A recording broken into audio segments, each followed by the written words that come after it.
guys! Hello everyone! Hello mga kasari! Ngayon nga po ay good afternoon, magandang hapon po sa lahat. For today's video, welcome back to my YouTube channel.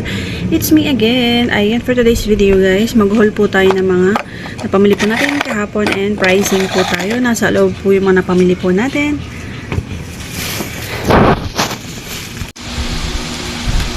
Ayan mga kasari, kumusta po? Ayan, meron nga po tayo sa unang plastic natin. Meron po tayong pancit canton. Meron po tayong sweet and spicy. Calamansi. Yan. At original. Yan po yung mga nabili natin na flavor. At meron po tayong extra hot at calamansi. Yan po ang pancit canton natin ay ano po. Dati po ang benta ko dyan ay 16 pesos. Ginawa ko na po siyang 17 pesos dahil yun po ang bentahan ng mga dito po sa amin. Ayan guys, disclaimer, iba-iba po ang pressure ng mga paninda po natin. Depende po sa lugar.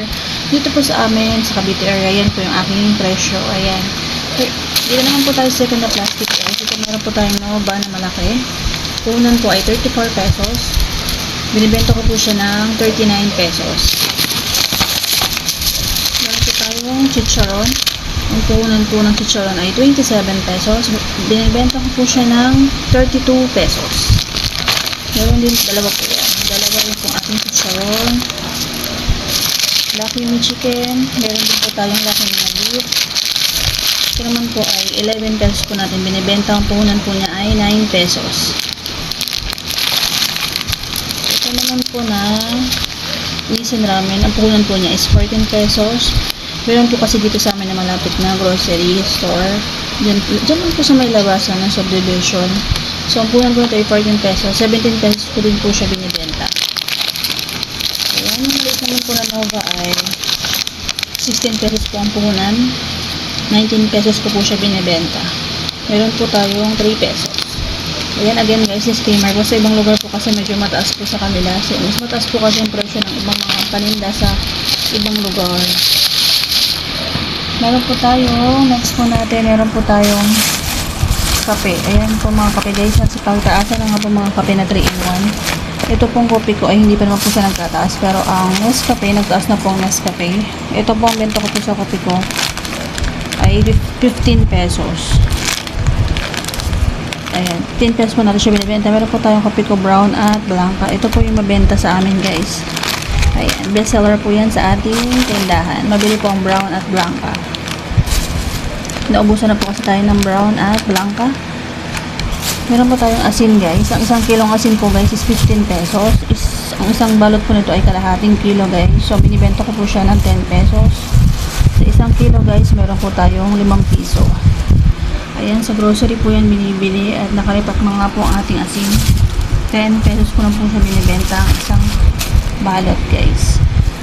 Hindi pa po kasi tayo nakapamili ng isang sakong asin. Sa palengke po yung nabibili guys. Ang huli po natin plastic guys, na-i-haul ko po sa inyo ang atin pong ayan, mabenta rin po itong mangwan. Ito pong mangwan, benta ko na po siya ng 10 pesos. Dati po 9 ko lang siya binibenta guys. Ito 10 pesos ko na po siya guys. Meron po tayo mga kasari na dragon seed. Ito mabili din po ito. Yung malaki po ito na dragon seed. Ang puhunan po niya guys is 6 pesos. 8 pesos ko lang po siya binibenta guys. Meron tayong 2 piso. At ang ating kape stick po. Ang puhunan po ng 1 dozen na kape stick Nescafe ay 37 pesos. Binibenta ko po siya ng 4 pesos. Ito naman po ang ating Great Taste Granules 50 grams. Mas mura po ang Nescafe guys kaysa po sa mas mura po ang Great Taste na kape guys kaysa po sa Nescafe. 45 pesos ko naman po ito ibebenta. Meron din po tayong isang yan, binamili ko lang guys yung mga kulang po natin sa tindahan. Meron din po tayong giniling 250 grams na Argentina. 44 pesos po ang puhunan. 48 or 49 ko po siya ibebenta guys. Times 12% lang po tayo dyan kasi 40 plus na po ang kanyang puhunan. Ayan, dragon seed guys. Marami po yung binili ko dragon seed guys. 10 pieces po yan. Ang cubes naman po natin guys, nagtaas na din po ito. 8 pesos po natin siya binibenta guys. Meron po tayong pork at beef. Pork at beef na chicken cubes po guys. Cubes pala. Chicken cubes talaga. Pork cubes. So, ayan po yung kanyang resibo guys. Sukal po. Ang wash sugar, 1/4 po ito. Ang isang kilo po ng wash sugar dito sa amin ay 75 pesos. So, less than 19 pesos po ang kanyang puhunan. Binibenta ko po siya ng 23 pesos. Ayan.